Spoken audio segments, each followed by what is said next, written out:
Thank you for joining us today on this episode of American Global's TechConnect podcast, where we're diving into critical and timely issues facing the construction and infrastructure industry. My name is Chris Green, and I'm American Global's VP of Innovation and Insights. Today, we'll be discussing the escalating impact of extreme weather and how technology is reshaping risk management strategies. With hurricanes becoming more and more frequent and severe, the stakes for project timelines and budgets and safety have never been higher. It's been nonstop devastation in the past little while, with Hurricane Helene and most recently Hurricane Milton, leaving millions and millions of people without power and in a very devastating situation. Today, we'll explore how data-driven solutions and innovative insurance models are actually helping contractors weather the storm, and how this is becoming a new normal in our industry. I'm very happy to be joined by our esteemed panel of experts today, who will get into a lively discussion about this. John, would you please introduce yourself? Yeah, hi. My name is John Bochter. I'm a senior manager at PCL Construction.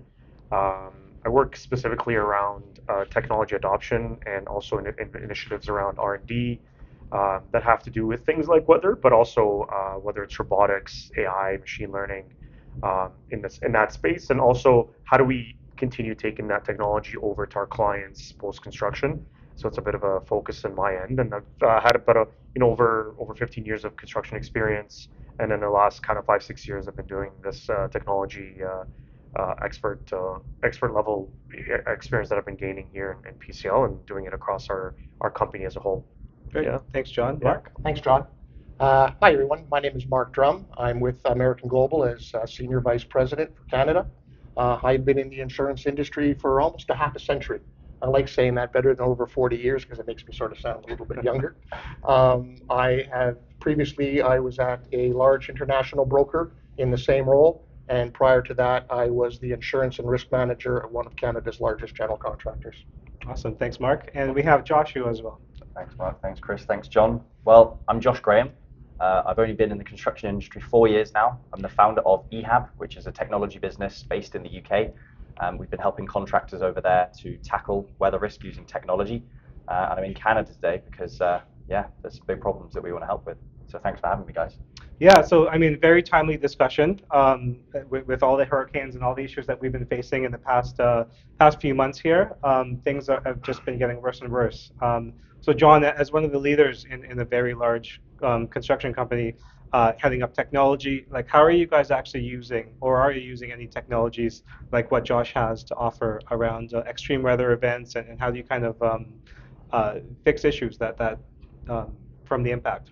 Yeah, we are more recently exploring construction tech that's like eHab and others in the space. Probably not fully propagated across the company, but where we really started is more kind of in that IoT niche space around things like weather stations, things like even just the fact that we can use Power BI to just collect weather data and then present it in a fashion that some of our folks on the field can see. But where the weather stations, as an example, kind of came into effect for us is like understanding at minimum, it was able to give us weather network data or weather Canada data that came from other sources across the province, let's say in Ontario or other regions, and then we were able to collect it in one platform. So the idea of like understanding what's coming, what kind of weather is coming for our people, but ahead of time, whether it's an application on your phone, but in that case, other weather stations that we can connect to our own weather station was very helpful. So that's where kind of where we started as a company a lot of times with the Power BI analytics world, where we can also ingest third-party weather data.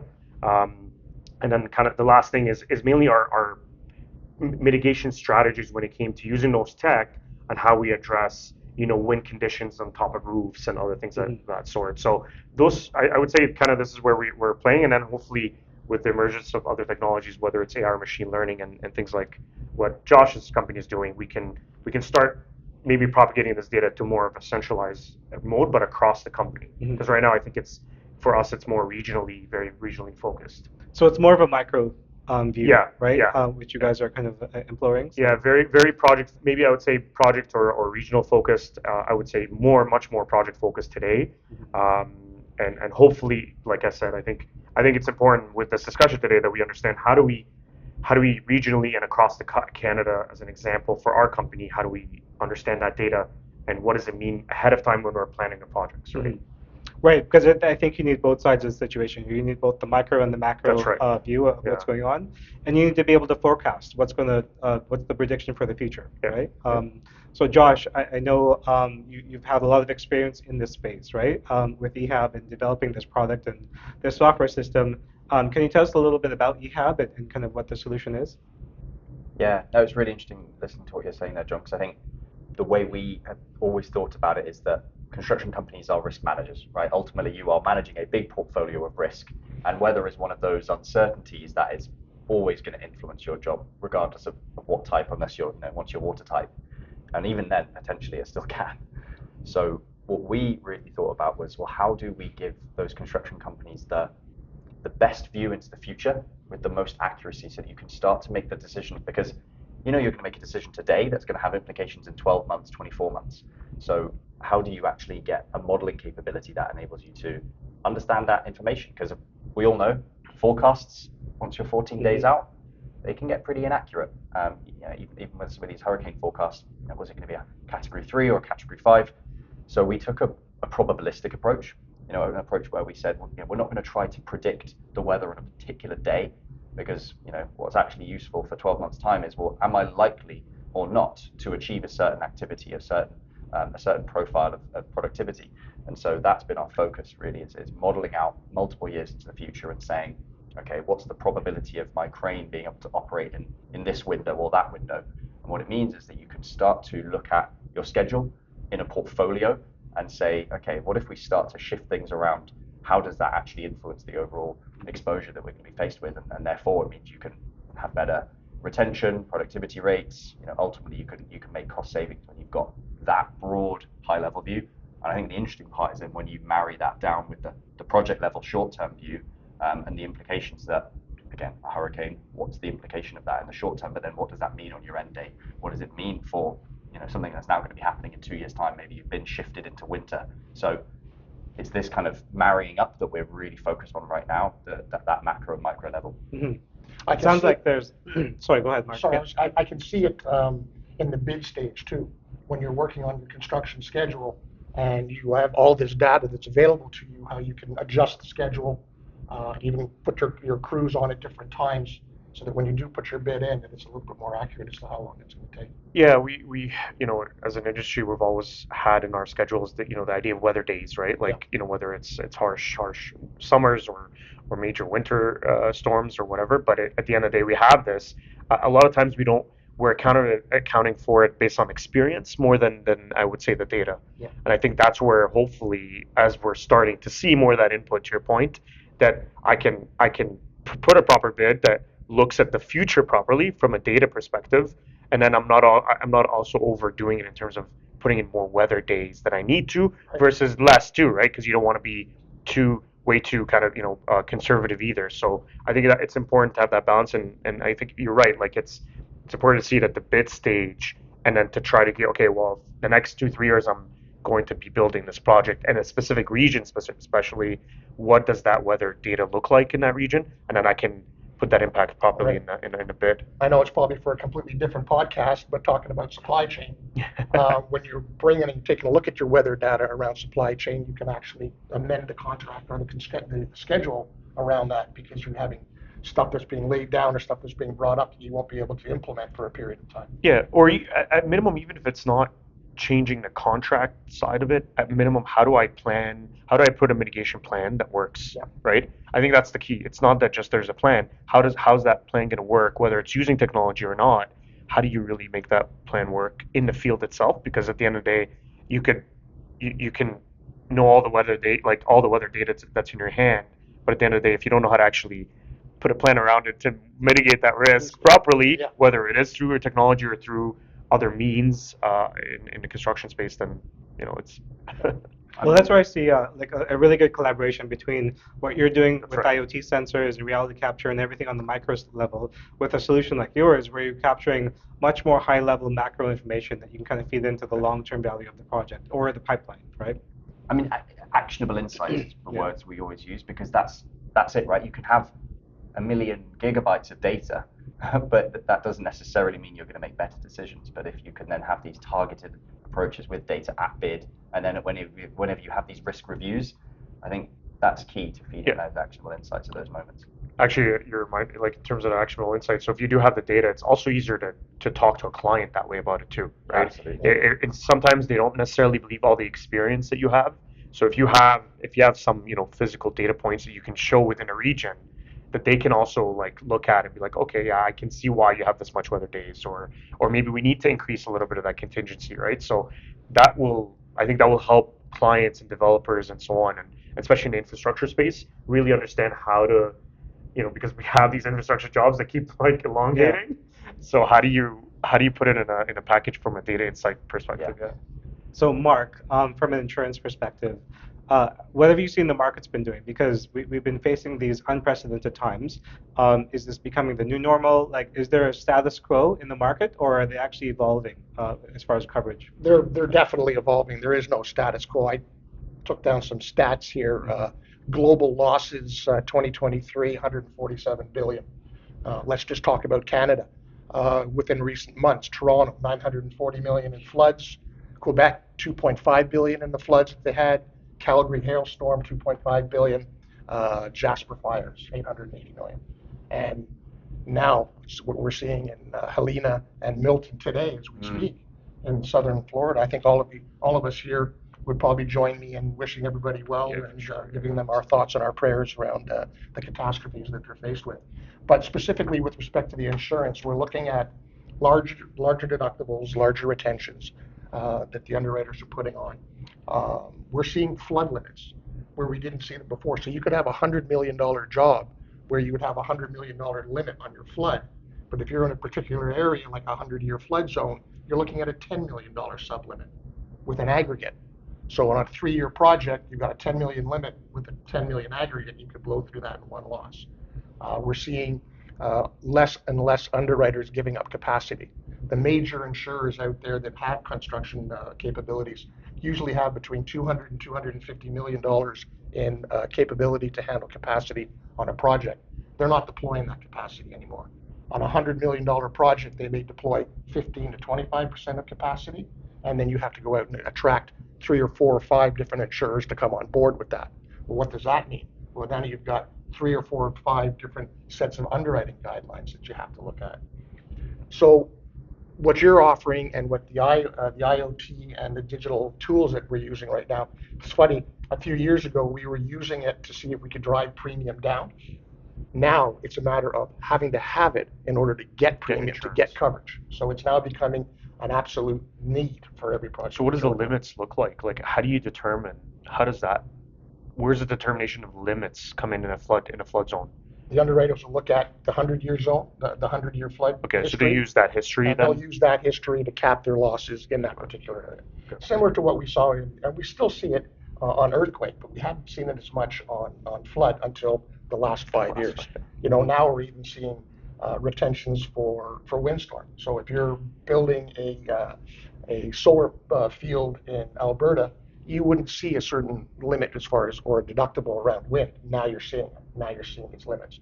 The underwriters have got to get to a point where they can control their risk, obviously, and the type of tools that you offer allows them to look at that and say, okay, well, we can spread that out.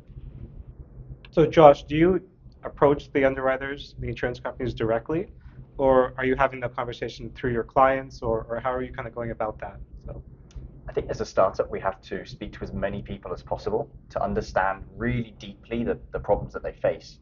And I think, that it's two sides of the same coin, those problems, ultimately, aren't they? Like, people have to carry risk in some capacity, whether that's operational risk, like PCL will be doing on, just average wind speeds. Of course, weather will just affect you, and then you've got the catastrophic storms and other things that will cause damage, ultimately, and lead to insurance claims and payouts. So I think the modeling that we're building has always been focused on, first and foremost, operational. How do we make sure that you guys, PCL, can manage that risk as best as possible? But it's more and more realizing that underlying data can feed into these bigger models. And I think the reason that these caps are being put in place and limits, etc., is that the modeling capability could always be better. You always need more granular information to make better decisions. And it might be that still some zones have to have that, but it might be that they've overstretched, which is a natural reaction, right, to facing these types of losses. So I think it's all about, the more data, the more visibility. It means that we can just ultimately make decisions that lead to a win-win situation for everyone. So yeah, we're definitely talking with insurers as well. Yeah, to your point, and as I said earlier, I've been in the insurance industry for a long time, and in our industry we see cycles, and those cycles are every 10 or so years. We go through a hard cycle, then we get into a soft cycle, and we've just come through a hard cycle, and the market is now beginning to level off. What's different this time around is that data will never be lost in the equation. Up until now, data was sort of considered, but it wasn't really the big point of it. Now it's data. Underwriters want to see data. They need to see data. They get audited based on the data. So the more that we can provide them, the more acceptable they are to take. And I guess that's from the digital enhancements in our in projects and so on, right? Like, yes. Yeah. And this is the really interesting part that we're trying to help contractors do as well, because of course contractors are going through a similar revolution around data. Some obviously faster and ahead of others, but how can we capture the information that we're looking at in terms of the portfolio risks that you guys are taking on, and using that as a way to say, hey, look, we're managing these risks in a better way. We're doing this in a sensible way, so that conversation can be, about where does that retention sit, or all the different caps. They can be had in a way where both sides are more understanding of the positions of each. If that makes sense. Yeah. And I think you are trying to bridge that gap, right? Because you've done a lot of work in the parametric space. So how has EHAB kind of like approached the markets with parametric insurance solutions, and are contractors receptive to that kind of coverage from what you're seeing? I think it's still really emergent. That every single person I speak to is fascinated and interested and can see that future. The real critical element is, to your point around capacity, how do you make sure that it fits into a portfolio that has traditionally been all about damage. We're very focused on delay, because we think that that's the kind of the bigger hidden, underestimated risk. Of course, damage is awful when it occurs, but ultimately probably the bigger cost overall for a business is that operational delay side of things. And so we've got a lot of conversations and a lot of interested parties and a lot of modeling that we do, and I think this is probably all parametric providers often have that. Before they get their first policy sold, they'll do however many models before they sell their first thing. The benefit of ours is it's all on a platform, so the modeling doesn't actually cost us really anything to do. It's more making sure that the data is in there and building out those models. But I won't name names, but there's plenty of insurers who are keen to put that capacity down. So it ultimately will just be, when can a construction company who they've used the data to start to see exactly the amount of risk that they are truly carrying, and then start to spot the gaps that they can then plug it in. And I think we have some big clients who are using us on a lot of projects. I would still say there's a maturity there that needs to happen before that kind of decision gets made at the CFO level. There is a balance that we're beginning to see between the cost of insurance and the cost of parametric and other risk transfers that you can employ in your project. But to your point, parametric insurance has been around for over 20 years. It's usually tied to commodities, steel, fuel, glass, et cetera. We haven't always seen it with respect to related risk as far as weather is concerned, but we're beginning to see a lot more of that now. But the same parameters are there. The more information, the more data that we can provide the underwriters, the more capacity that they're going to let go, and the less the premiums are going to be. So as I said, that balance between buying insurance and buying parametric insurance is beginning to level itself off as time goes on. And I think that when these weather events continue to happen more and more, the client will be looking at it saying, all right, well, I can buy a certain amount of insurance here, but if I buy parametric insurance here, I'm going to cover those risks that I have. So I still need to know about them from an insurance or from what we would take in as a contingency within our bid, and then carry parametric insurance on top of that. I mean, my thought to you, John, would be, what's the benefit of a faster deployment of insurance capital? Because clearly it takes time for a payout to happen.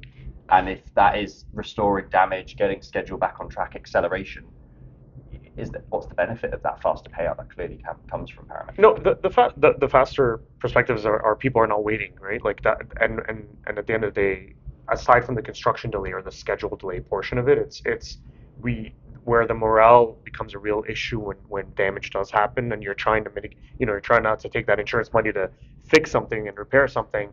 If it's not fast enough, I would argue that the morale of our teams gets really um, reduced heavily until that starts happening. Because when we start seeing that we're able to repair quickly, and we've done a better job, I think, as a company to do that. But when we start getting, because remember, when we're doing repairs like that, especially on the insurance side, we're usually bringing separate teams to do this, and so we're not pushing the burden on our existing teams of that project. So we're bringing a separate team to do that work, to do the repair work.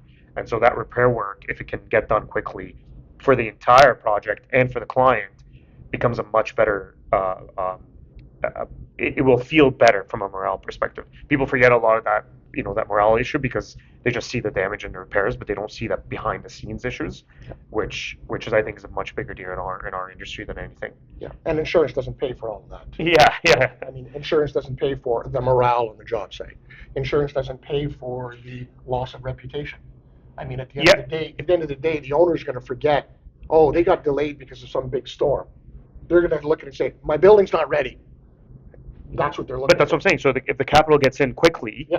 you don't that conversation doesn't it doesn't get there that yeah. quick, and it doesn't continue further down the line, rather than it would Yes. if the opposite happens. So Well, I mean, what is the owner's perception as far as like carrying costs and even getting to the risk mitigation strategies, right? Like, are they working directly with you guys on that, or is it more of a handover? What's the role for the owners? In terms of the risk repair. Yeah, risk mitigation, carrying cost. How does that kind of like parlay into all of these solutions that you're deploying right now? So the best example I would give you is recently, more recent, we're seeing is we're actually starting to have conversations with the client about buying the tech, even themselves, or within the bid, to ensure that if there's a risk. So the best example, and Chris, you probably know like something like a crane load stabilizer, right? Whether it's Vita or a Vita Load Navigator or something like Robo Riggers out of Australia.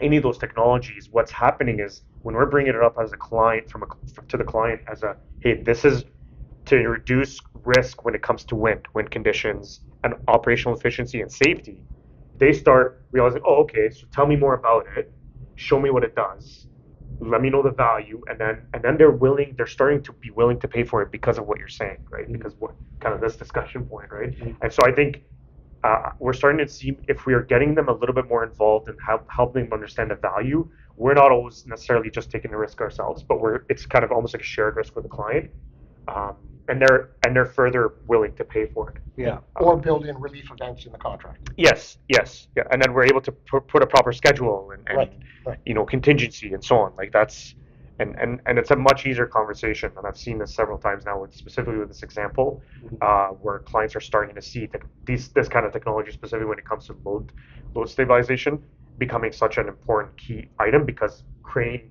time and wind conditions on crane, when crane's shutting down for a long period of time because of weather conditions or damage because of a storm, is becoming is something that they can see physically and see the impact on it from the pocket point of view, that they're willing to then take on that technology.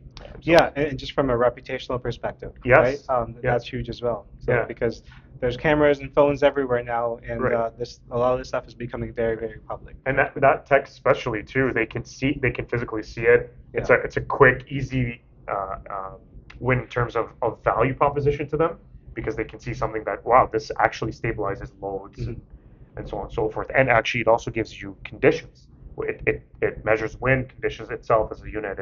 It measures load conditions, and measures where the wind is coming from, or when there's a rainstorm event. So it's interesting to see that perspective. Yeah. I think it works too in the fact that we're seeing a difference in the delivery models, and we're getting into more of an IPD or an alliance contract. Yeah. So we can sit down with the owner and bring this data to them, and then work our construction schedule out with them at the table. Yeah. I think this question of maturity is so interesting, because it's mirrored in the UK, where you've clearly got clients who are mature in their thinking, or maturing in their thinking, where they're saying absolutely proactive risk management is it's kind of a no-brainer. Yes. unfortunately, there's still a whole swathe who I think I'm just going to push the risk to the contractor Until it happens. until it happens, And then they're asking for then they have proactive. arguments. Yeah. So I really hope that maturity is going to become broader, because it's a no-brainer. It's clearly going to have an impact on your end date client if you aren't managing this risk appropriately, and that cost should at least be thought about, if not shared with the contractor, because it's all about making sure that you're managing the risk on those who can manage it best, and it's best shared. I think, right? Yeah. I mean, as an owner, I can see myself wanting not only data from your product, but the other products as well, so that when I'm in my operational phase, I can revert back to that and take a look and say, okay, this is why they did it this way, or these are the tools that I have in order for me to go back and take a look at the way our building was built. Well, there's also nuances, and I think we've had this discussion in the past, Mark, around take something like rain severity, right? If you say you have a given X amount of rain in a given year, whether you're seeing now, it might be falling that amount of rain in a day or a day or two, right? We've seen a lot of flooding right here in our local area, so things are changing, right? Yeah, they are. They are. I mean, I remember looking at a project downtown Toronto that was five levels below grade, and within a matter of 2 or 3 weeks, they had these deluges of rain, and the equipment inside the pit itself was like up to the cab with water. So you have to dewater the project. The project gets delayed because there's too much mud down there.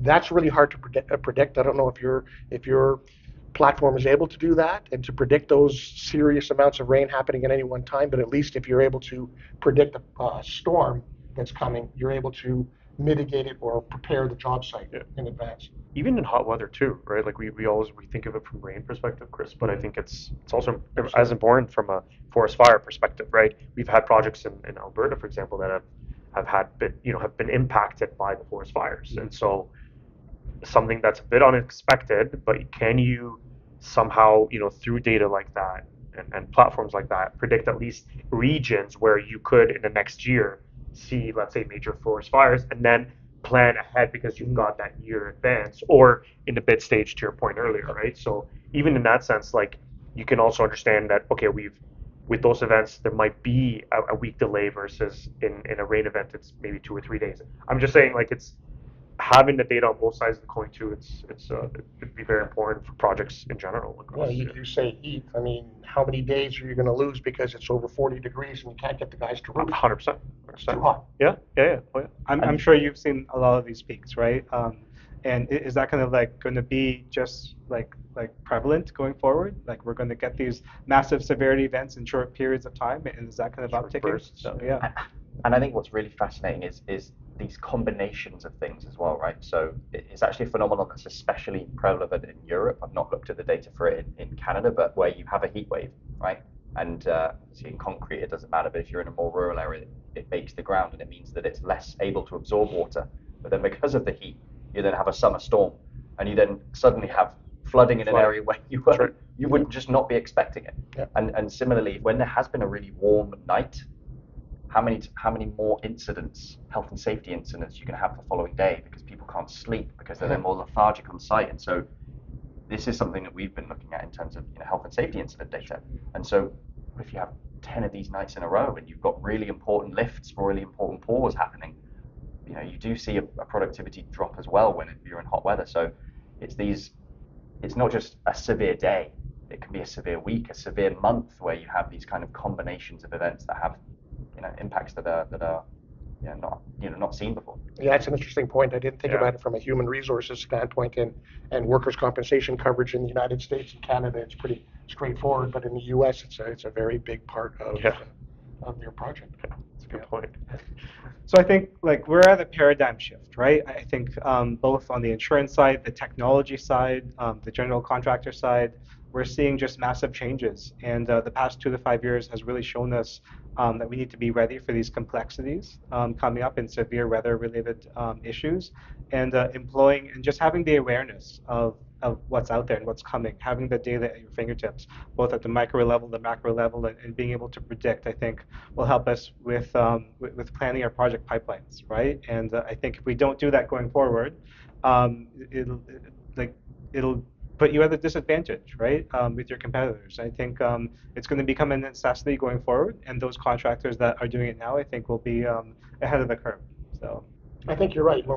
When I got involved in construction insurance years and years ago, we had CAD modeling. And then we moved to BIM. Now we're moving to this type of modeling, and it has got so much more data that's around it that it makes your jobs easier, everybody's jobs easier, and the insurance perspective as well. Proactive data analytics or proactive data outlook is going to be, or predictive analytics, if you want to call it that. I think that will be a key driver, and we're seeing it a lot in everything, not just in this sense of the weather issues, but I think it's for this particular topic, it will become a real advantage to anybody who gets more in tune with it. Mm-hmm. Yeah. Any other closing thoughts or comments from you gentlemen? Or? Yeah, I think everyone is living in a time where things are changing, and I think we all just have to sit with that reality. And ultimately, there's the choice of then letting it happen and ultimately paying the increasing costs, which are clear, or being proactive. I think I'm just echoing what you said, but it actually costs a lot less to think up front. Okay, what's my mitigation strategy? How do I deploy some information?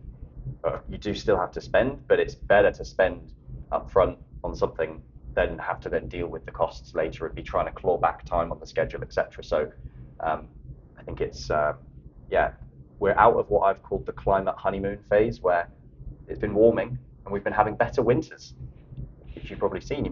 For a number of years, you probably were seeing, oh great, more productivity in winter. We're out of that phase now, where it's now, the rainfall, the wind speeds, they're now coming out, and that's going to kind of. It's being offset anyway. It's being right? offset. So, yeah. It has an opposite effect on a warmer winter than typical. So we've got ice roads that we have to get projects to, and that's another thing that you could factor in to your construction schedule. Is if we're having lighter and lighter winters, how are we going to get our equipment to these projects where they have to use an ice road of sorts? Yeah. No, I mean, yeah. So Josh and I have a white paper coming out that kind of goes into detail on a lot of these data points, specifically around the Gulf Coast, and obviously that's a very tumultuous area right now with the hurricanes. But I'd like to thank you, gentlemen, for joining me here today. Great conversation, and I think just look forward to some further information coming out from us. And I would say do your best to employ these technologies and use the data to your advantage here. So, Yeah. thank you. Chris. Thank you. Thanks, Chris. Thanks, Thanks, Rupert. gentlemen. Thank you.